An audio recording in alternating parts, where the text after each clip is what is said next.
Hey, what's up everyone? This is Silver Slayer. Thanks for tuning in. Welcome. This video is critical to watch, especially as an investor. When I tell you that silver is the most profitable investment, I'm not just saying that. I'm not just guessing. There's real proof, there's real evidence backing what I'm saying. Anyone who tries to persuade you otherwise, look at them straight in the face and tell them these 6 words.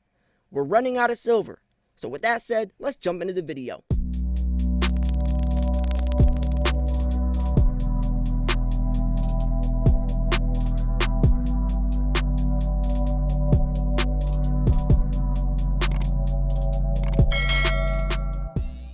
Now, we know one of the most influential things that affects a market is supply and demand. Low supply, high demand shoots the price up. Well, silver demand is booming. 5G towers, there's electric vehicles, there's solar panels, especially with the green energy revolution led by Joe Biden. There's silver ion batteries. Silver is used in everything. It's the most highly conductive metal for thermal conductivity and electricity. So we need silver everywhere, especially as we advance technologically. I mean, we're headed into the digital era. Silver's intertwined into everything. So we're going to need more and more and more silver. But what if I told you that the silver supply is actually diminishing? So we have a diminishing supply, but a rapidly rising demand. You see what's going to happen here? A massive silver shortage. And guess what? We're already starting to see that happening. And that's why there's these extremely high premiums on American Eagles. We're seeing American Eagles sold for the price of pandas. We're talking $15, $20 premiums on a coin that should be sold at spot price. That's craziness. It's craziness. But that's the world we live in today, right? You want to talk about crazy silver prices? Well, ladies and gentlemen, we're living in a crazy world right now. So expect the unexpected. Now, this is going to definitely be a numbers game. This is going to go into the stats, the statistics. Anyone who tries to prove you wrong, send them this video because you cannot argue real numbers. Mexico and Peru, they together own up for about 40% of the global silver production around the world. Those 2 countries alone, they got hit hard by the pandemic. Their mines were shut down completely when they came back, limited workers. Plus, silver is hard to find. And not only that, nobody's looking for silver. It's not profitable. Why would you look for silver when you could look for gold that's 80 times more valuable? Silver's not going to keep your company running. Silver's found as a byproduct, basically meaning they find it by accident. They're looking for gold, lead, and zinc. If they find some silver on the side, they'll keep it though, but they're not looking for it. There's actually only a few silver mines, and actually silver is pretty hard to find. So when we're looking at silver production, things are not getting any better, especially when we look at the numbers. For the last 7 years, they've been cutting back silver production by the hundreds of millions of ounces, and there's no way we can catch back up now. It's too late, and there's going to be consequences, and we're starting to see the beginning. So anyone who's going to tell you that silver is not a good investment, this situation alone is enough to send prices flying. But there are so many other reasons, where we have gold and silver that's directly correlated to the dollar strength. Throwing out trillions of dollars is going to basically kill the dollar. Gold and silver is going to benefit from that. I mean, there's so many different angles that precious metals are going to come out on top. I do not see how anyone could look at this and say it's a bad investment or not even a profitable investment. If they do say that, they do not understand economics. They do not understand how our financial system works, and they really just don't understand investing. So on November 17th, the Silver Institute issued their annual interim silver market review. This report was prepared for the Silver Institute by consultants at Metals Focus and actually covered the release of this information. It was like the holy grail of information. I do want to share this article because it gives us another perspective on what they think. I shared my perspective as the information was just released. By the way, guys, I'm giving you guys the newest information. Every article I post on this channel was written the same day, if not the day before. I'm never going to share old information. I'm never going to tell you guys stuff you don't need to know. I'm always going to highlight the main important stuff you guys need to know on a daily basis. So the report prepared for the Silver Institute by consultants. This review includes historical supply and demand statistics and projected 2020 data. You can read their summary here. So as you can imagine, both supply and demand of silver declined in 2020 as a result of this pandemic. And it's crazy because at the end of November, sales were up like 68% with Perth Mint, 88% for the US Mint, and like something like 75% in the Royal Canadian Mint. So from 2019 sales to 2020 sales in November, we're talking about almost 75% gains across the board. That's crazy. That's crazy. But it's going to get even crazier because the year's not even over yet. Projected 2020 supply and demand both are likely to fall to their lowest levels in more than a decade. The primary components of supply are worldwide new mine output, which looks to be at its lowest level since 2011. Output's at its lowest level since 2011. And over the next 3 to 5 years, we're going to see so much more silver, especially when this green energy revolution with Joe Biden starts, because silver is used in solar panels, photovoltaic cells. Two minor components are: one, hedging activity, which should be in net demand rather than supply in 2020. Two, official sales. Official sales have become negligible since the last three government or central banks to hold any significant silver inventories. India, Mexico, and the United States pretty much depleted their holdings many years ago. So the largest components of physical demand are industrial manufacturing, jewelry, and investment. Industrial demand in 2020 is forecasted to be at its lowest level since 2015. While jewelry demand is projected to be at its low level in more than a decade. So we're talking about demand is low, and that's right now, and that's because people need money. They're not going to be investing into silver necklaces right now. Most silver is used industrially. Gold is used for jewelry, right? Gold is used for coins, bars, jewelry, necklaces, earrings. That's where most of gold's demand is. Silver, not so much. Silver's industrial uses are in all the gadgets, right? Stuff like that. Because silver is the most highly conductive metal for thermal conductivity, electricity, and light sensitivity. It's used in everything. So this is, and here's the part that's crazy. The U.S. is world's largest retail investment market, where demand may rise 62% in 2020 from 2019 levels.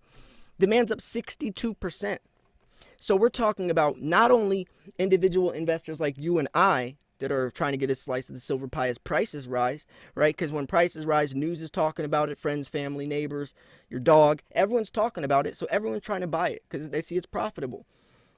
But also you have big business, because silver is used in all this technology. So we have big business and individuals. Literally everyone, every company around the world is trying to get silver, but there's no silver to go around. That means it's going to be scarce. That means the levels are going to shoot through the roof. And that's just one of the many reasons why silver is profitable or has potential. So minor components of demand are photography, which declined, X-ray, silverware. You know, it's stuff like that. That's used. That's not really silver's go-to anymore. Once upon a time, maybe, but markets are ever changing, right? The uses of things ever changing. The world's ever changing.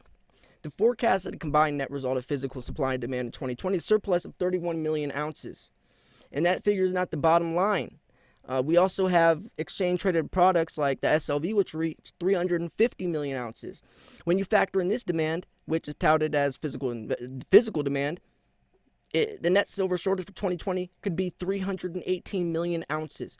So there's a shortage of 318 million ounces. Do you think we can make that up? No. What's going to happen?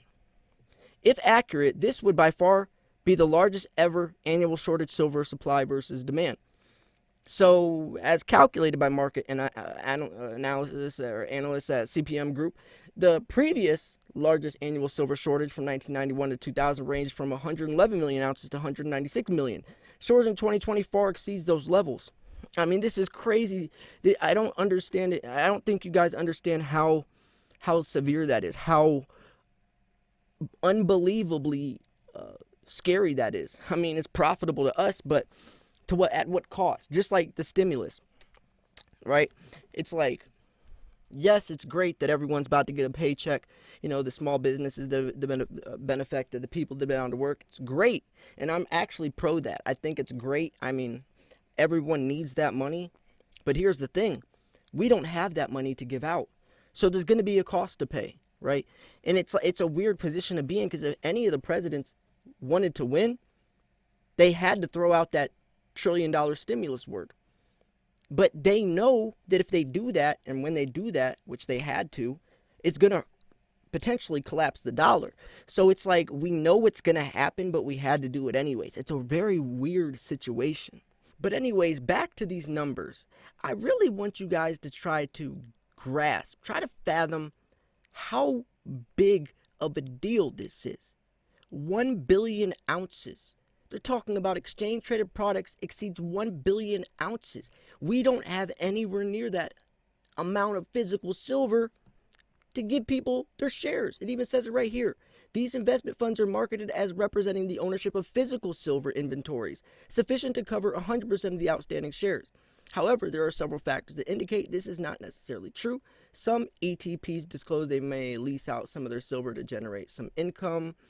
Some of these funds may lease silver from other parties. It is almost certain that some of the silver inventories held by ETFs are pledged to collateral third parties.